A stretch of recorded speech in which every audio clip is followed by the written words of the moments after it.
तो आज हमारे सामने इतिहास के कुछ बहुत ही दिलचस्प नोट्स हैं जो हमें सीधे पाषाण युग यानी स्टोन एज में ले जाते हैं।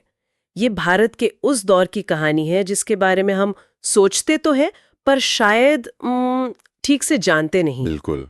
ये नोट्स हमें उस समय में ले जाते हैं जब इंसान की कहानी बस शुरू ही हो रही थी, जब उसके पास ना तो कोई भाषा थी, ना कोई मॉडर्न तकनीक, सिवाय अपने हाथों और पत्थर के औजारों के। और हमारा मकसद इन नोट्स को सिर्फ पढ़ना नहीं है, बल्कि इनके जरिए उस सफर को महसूस करना है। ये समझना है कि कैसे हमारे पूर्वजों ने सिर्फ पत्थर के टुकड़ों से शुरुआत करके बस्तियां बसाईं, खेती शुरू की और आखिरकार धातुओं की दुनिया में कदम रखा।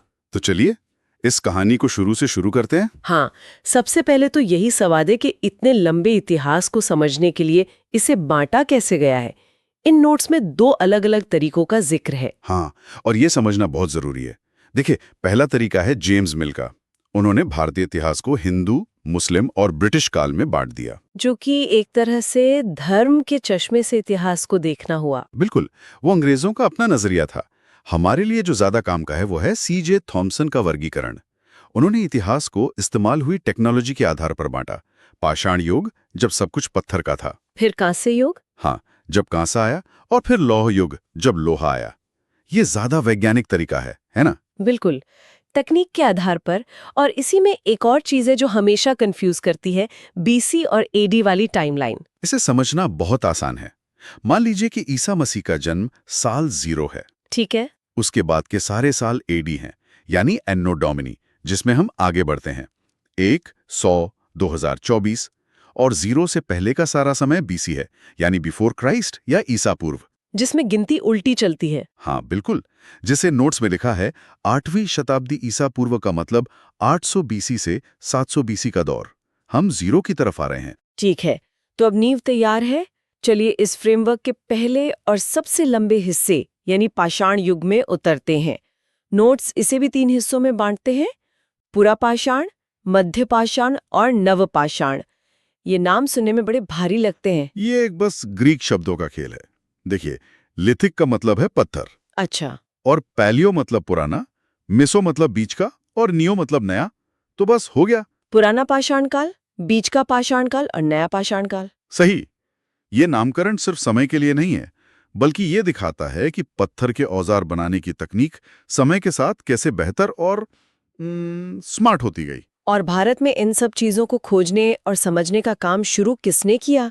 इन नोट्स में एक नाम पर काफी जोर दिया गया है, अलेक्जेंडर कनिंघम। हाँ, उन्हें भारतीय पुरातत्वविद यानी फादर ऑफ इंडियन आर्कियोलॉजी कहना बिल्कुल सही है। वो आर्कियोलॉजिकल सर्वे ऑफ इंडिया के पहले डायरेक्टर जनरल थे। उन्होंने ही पूरे भारत में घूम घूमकर पुरानी जगहों और चीजों को एक व्यवस्थित तरीके से खोजना और सहेजना शुरू किया। उनके बिना शायद आज हमारे पास ये कहानी इतने साफ तौर पर नहीं होती। तो चलिए कहानी के सबसे लंबे अध्याय पर आते हैं, पूरा पाषाण काल यानी पुराना पाषाण काल। इसकी टाइमलाइन तो हैरान कर देने वाली है। 5 लाख ईसा पूर्व से 10,000 ईसा पूर्व तक। मतलब मानव इतिहास का 99% हिस्सा। हम यहाँ लगभग 4,90,000 साल की बात कर रहे हैं। ये सोचना ही दिमाग को चकरा देता है। और इस पूरे दौर को हिमयुग यानी आइस एज भी कहते हैं, क्योंकि तब धरती का एक बड़ा हिस्सा बर्फ की मोटी चादर से ढका हुआ था, और उस ठंडी मुश्किल दुनिया में इंसान बस जी रहा था, सरवाइव कर रहा था। तो उस दौर का इंसान करता क्या था? नोट्स बताते हैं कि वो बड़े और भारी पत्थर के औजारों का इस्तेमाल करता था। हाँ, निम्न पुरा पाषाण काल में औजार बहुत ही सीधे साधे थे। हाथ में आसानी से आ जाने वाले पत्थर, जिन्हें एक तरफ से तोड़कर धारदार बना लिया। अच्छा। इन्हें हैंड एक्स या क्लीवर कहते हैं। इनका इस्तेमाल शिकार करने, जानवरों की खाल उतारने या जमीन से कंदमूल खोदने के लिए होता था। मतलब एक ही औजार से सारे काम। एक तरह का स्विस आर्मी नाइफ। बिल्कुल। और भारत में ऐसी जिंदगी के सबूत हमें कहाँ मिलते हैं? इन दस्तावेजों में पंजाब की सोहान घाटी और उत्तर प्रदेश की बेलन घाटी का नाम बार बार आता है। बिल्कुल, ये वो जगहें हैं जहां हमें उस दौर के औजार हजारों की तादाद में मिले हैं। ये नदियां उस समय के इंसानों के लिए लाइफलाइन थी, जहां उन्हें पानी, शिकार और औजार बनाने के लिए पत्थर, सब कुछ मिल जाता था। इसी सिलसिले में एक बहुत ही चौंकाने वाली बात सामने आती है। महाराष्ट्र के पाटने में शुतुरमुर्ग के अंडे के छिलके मिले हैं। एक मिनट, शुतुरमुर्ग भारत में? यह एक शानदार खोज है।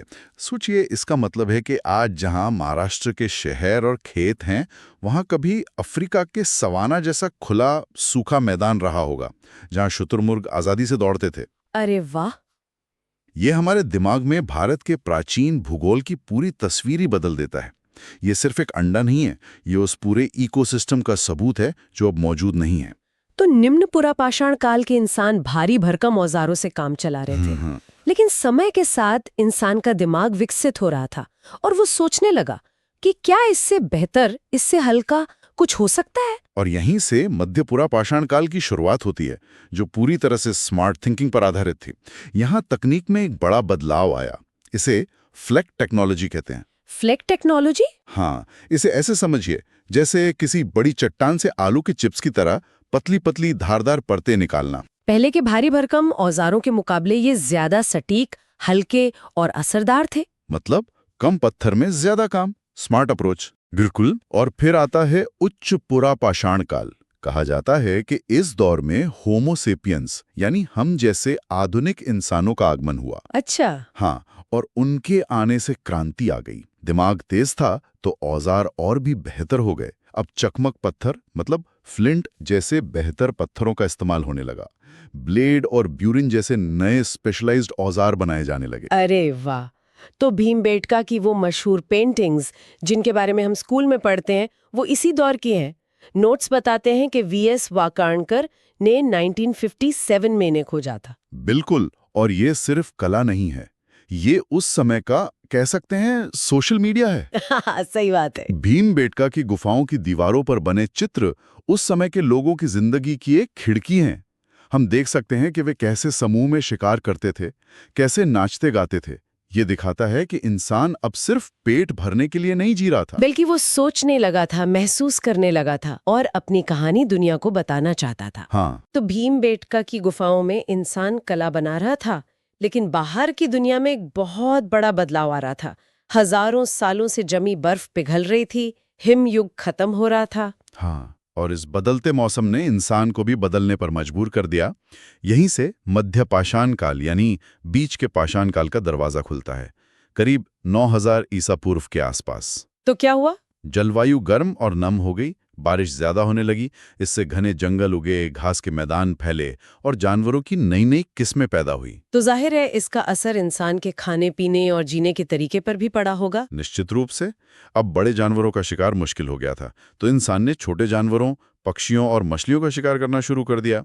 वो शहद और जंगली फल फूल भी इकट्ठा करने लगा। उसका मेन्यू अब बहुत बड़ा हो गया था। और यहीं पर एक ऐसी चीज हुई जिसने भविष्य को हमेशा के लिए बदल दिया, पशुपालन की शुरुआत।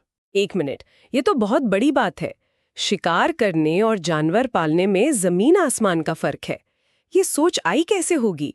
क्या उन्होंने किसी जानवर के बच्चे को पकड़ा और मारने की बजाय उसे पाल लिया? ये तो मानसिकता में एक बहुत बड़ा बदलाव है। ये मानव इतिहास की सबसे बड़ी छलांगों में से एक थी। शायद उन्होंने भेड़ियों के बच्चों को पाला जो आगे चलकर कुत्तों के रूप में उनके शिकार में मदद करने लगे, या शायद उन्होंने भेड़ बकरियों को उनके दूध और ऊन के लिए पालना शुरू किया। इसके सबसे पुराने सबूत हमें राजस्थान के बागोर और मध्य प्रदेश के आदमगढ़ जैसी जगहों से मिलते हैं। इंसान अब सिर्फ प्रकृति से ले नहीं रहा था, बल्कि उसे अपने हिसाब से ढालने की कोशिश कर रहा था। और इस नई जीवन शैली के लिए नए तरह के औजारों की भी जरूरत पड़ी होगी। बिल्कुल। अब जरूरत थी छोटे, नुकीले और हल्के औजारों की। यहीं से माइक्रोलिथ का दौर शुरू हुआ। माइक्रोलिथ? ये बहुत ही छोटे, ज्यामिति के आकार के पत्थर के टुकड़े होते थे, 1 से 5 सेंटीमीटर के। इन्हें लकड़ी या हड्डी के हत्थे में लगाकर तीर की नोक, भाले और दरांती जैसे आधुनिक हथियार बनाए जाते थे। अच्छा, तो ये एक तरह से कॉम्पोजिट टूल्स थे। हाँ, ये टेक्नोलॉजी में एक और बड़ा कदम था। और अब हम उस दौर में पहुंचते हैं जिसने सच में सब कुछ बदल दिया, नव पाषाण काल यानी नया पाषाण काल। नोट्स में इस दौर के इंसान को शिकारी नहीं बल्कि अन्न उत्पादक कहा गया है। ये तो पूरी तरह से गेम चेंजर था। इसे ही नवपाषाण क्रांति या कृषि क्रांति कहते हैं। ये शायद मानव इतिहास का सबसे बड़ा टर्निंग पॉइंट था। पहली बार इंसान ने यह समझा कि अगर बीज को जमीन में बोया जाए तो उससे पौधा उगता है और उससे अनाज मिलता है। अब वो भोजन के लिए भटकने पर मजबूर नहीं था, वो अपना भोजन खुद पैदा कर सकता था। तो ये कृषि क्रांति, ये सब शुरू कहाँ हुआ? इन दस्तावेजों में सबसे अहम नाम मेहरगढ़ का आता है, जो आज के पाकिस्तान में है। हाँ, मेहरगढ़ भारतीय उपमहाद्वीप में खेती और स्थायी जीवन का सबसे पुराना सबूत है। यहाँ लगभग 7000 ईसा पूर्व में लोगों ने गेहूं और जौ उगाना और भेड़ बकरियां पालना शुरू कर दिया था। और जैसे ही खेती शुरू हुई, इंसान की जिंदगी में एक और बड़ा बदलाव आया। उसे एक जगह टिक कर रहना पड़ा। यहीं से गांव बसने शुरू हुए। अच्छा, मतलब बस्तियां बनने लगी। हाँ, लोग मिट्टी और सरकंडों के गोलाकार या आयताकार घर बनाकर रहने लगे। एक जगह बसने और खेती करने का समाज पर क्या असर पड़ा? ये सिर्फ पेट भरने का तरीका नहीं बदला होगा। इसने समाज की पूरी बनावट बदल दी। जब आप जरूरत से ज्यादा अनाज उगाने लगते हैं तो उसे कहीं रखना पड़ता है। यहीं से उस अनाज को स्टोर करने के लिए मिट्टी के बर्तन बनाने की तकनीक का जन्म हुआ।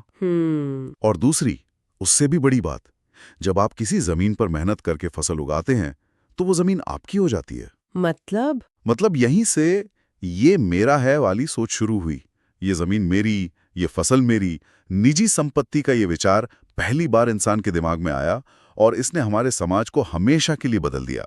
ये तो बहुत गहरा बदलाव है। इन नोट्स में कुछ और जगहों का जिक्र भी बहुत अनोखा है, जैसे कश्मीर में बुर्ज़होम, जहां लोग जमीन के नीचे गड्ढे बनाकर बने घरों में रहते थे। हाँ, शायद कड़ाके की ठंड से बचने के लिए। लेकिन बुर्ज़होम की एक और बात मुझे हमेशा हैरान करती है। क्या? वहां कुछ कब्रों में इंसानों के साथ कुत्तों को भी दफनाया गया है। सच में? हाँ, हम आज भी अपने पालतू जानवरों से इतना प्यार करते हैं। ये सोचना ही कमाल है कि हजारों साल पहले, जब जिंदगी इतनी मुश्किल थी, तब भी इंसान और जानवर का ये रिश्ता उतना ही गहरा और महत्वपूर्ण था। ये बात तो उन लोगों से सीधे तौर पर जुड़ती है। बिल्कुल। और उत्तर प्रदेश के कोल्डिहवा की क्या कहानी है? कोल्डिहवा की बात इसलिए जरूरी है क्योंकि ये हमें बताता है कि कृषि क्रांति कोई एक जगह हुई घटना नहीं थी। जहां मेहरगढ़ में लोग गेहूं और जौ उगा रहे थे, वहीं हजारों किलोमीटर दूर गंगा के मैदानों में कोई चावल के साथ यही प्रयोग कर रहा था। कोल्डिहवा से हमें दुनिया में चावल की खेती के सबसे पुराने सबूतों में से एक मिला है। तो ये दिखाता है कि इंसान पूरी दुनिया में एक साथ एक ही दिशा में सोच रहा था। हाँ। तो पत्थर की ये लंबी कहानी अब एक नए मोड़ पर आ रही थी। इसके बाद आता है ताम्र पाषाण काल, जब इंसान की जिंदगी में पत्थर के साथ एक नई चमकदार चीज शामिल हुई। वो थी धातु, और इंसानों द्वारा खोजी और इस्तेमाल की गई पहली धातु थी तांबा, यानी कॉपर। अच्छा, इसलिए ताम्र पाषाण, कॉपर स्टोन एज। बिल्कुल। चालको का मतलब तांबा और लिथिक तो हम जानते ही हैं, पत्थर। इस दौर में लोग पत्थर के औजारों का इस्तेमाल करते रहे, लेकिन साथ ही उन्होंने तांबे को पिघलाकर उससे कुल्हाड़ी, छुरियां और गहने बनाना भी सीख लिया था। तो क्या ये लोग शहरों में रहते थे किसी बड़ी सभ्यता की तरह? नहीं, ये मुख्य रूप से ग्रामीण संस्कृतियां थी। लोग छोटे छोटे गांवों में रहते थे, खेती करते थे, जानवर पालते थे। हाँ, व्यापार जरूर होता था। जैसे राजस्थान की खेतड़ी की थाने तब भी तांबे का बहुत बड़ा स्रोत थी। नोट्स में कुछ अलग अलग संस्कृतियों का भी जिक्र है, जैसे महाराष्ट्र की जोरवे संस्कृति और राजस्थान की आहार संस्कृति। ये संस्कृति का क्या मतलब है यहाँ? पुरातत्व में संस्कृति का मतलब होता है लोगों का एक ऐसा समूह जिनकी जीवन शैली, मिट्टी के बर्तन बनाने का तरीका और रीति रिवाज एक जैसे हों। इन्हें अक्सर उस जगह के नाम से जाना जाता है जहां वे पहली बार खोजी गई हैं, जैसे महाराष्ट्र में जोरवे संस्कृति। और इनकी पहचान होती थी इनके खास तरह के बर्तनों से, वो काले और लाल रंग के बर्तन। हाँ, ब्लैक एंड रेड वेयर। और इनके रीति रिवाज भी अलग थे। नोट्स में अर्न बरियल यानी कलश में दफनाने की प्रथा का जिक्र है। वो क्या था? खासकर जोरवे संस्कृति में वे बच्चों के शवों को 2 बड़े मिट्टी के मटकों को मुंह से मुंह जोड़कर उसमें रखकर अपने घर के फर्श के नीचे ही दफना देते थे। अच्छा। ये उनकी आत्मा और जीवन के बाद की दुनिया के बारे में उनकी मान्यताओं को दिखाता है। इन नोट्स में एक आखिरी लेकिन बहुत जरूरी बात बताई गई है। ये ताम्रपाषाण संस्कृतियां घोड़ों और पक्की ईंटों के इस्तेमाल से अनजान थीं। और ये एक बहुत महत्वपूर्ण फर्क है जो इन्हें बाद में आने वाली महान सिंधु घाटी सभ्यता से अलग करता है। इन लोगों ने सिंधु घाटी सभ्यता के लिए एक जमीन तैयार की, लेकिन वे तकनीकी रूप से उतने उन्नत नहीं थे। वे अपने घर कच्ची मिट्टी की ईंटों से बनाते थे, पक्की ईंटों से नहीं, और उनके जीवन में घोड़े की कोई भूमिका नहीं थी। ये हमें सभ्यताओं के विकास के क्रम को समझने में मदद करता है। सही। तो हमने हिमयुग के शिकारी इंसान से लेकर गांव बसाकर खेती करने वाले और फिर धातु का इस्तेमाल करने वाले समुदायों तक का एक लंबा सफर तय किया। यह हजारों लाखों सालों में फैला एक जबरदस्त बदलाव था। इसमें सबसे सुंदर बात यह है कि हर नया दौर पिछले दौर के कंधों पर खड़ा था। पूरा पाषाण काल की शिकार की तकनीक ने इंसान को जिंदा रखा, फिर मध्य पाषाण में बदलते मौसम ने पशुपालन जैसे नए रास्ते खोले, और नव पाषाण में उसी पशुपालन के साथ खेती जुड़ गई, जिससे स्थायी समाज बना। और फिर ताम्र पाषाण में धातु की खोज ने तकनीक को एक नई उड़ान दी। हर एक खोज एक बड़ी कहानी का हिस्सा थी। ये वाकई एक अविश्वसनीय यात्रा है। और यहीं पर एक गहरा सवाल उठता है, जिसे इन नोट्स ने भी छुआ है। नव पाषाण काल में जब निजी संपत्ति की सोच पैदा हुई, जब ये मेरा है का विचार आया, तो जरा सोचिए, लाखों साल तक एक शिकारी संग्राहक के तौर पर सामुदायिक जीवन जीने के बाद जहां हर चीज साझा होती थी, उस इंसान के मनोविज्ञान पर क्या असर पड़ा होगा। जमीन के एक टुकड़े या कुछ अनाज पर मालिकाना हक के उस विचार ने इंसान के समाज की बनावट को हमेशा के लिए कैसे बदल दिया होगा। सहयोग से शुरू हुई ये यात्रा जो धीरे धीरे प्रतिस्पर्धा की ओर मुड़ी, शायद आज भी हमारे समाज को वही आकार दे रही है।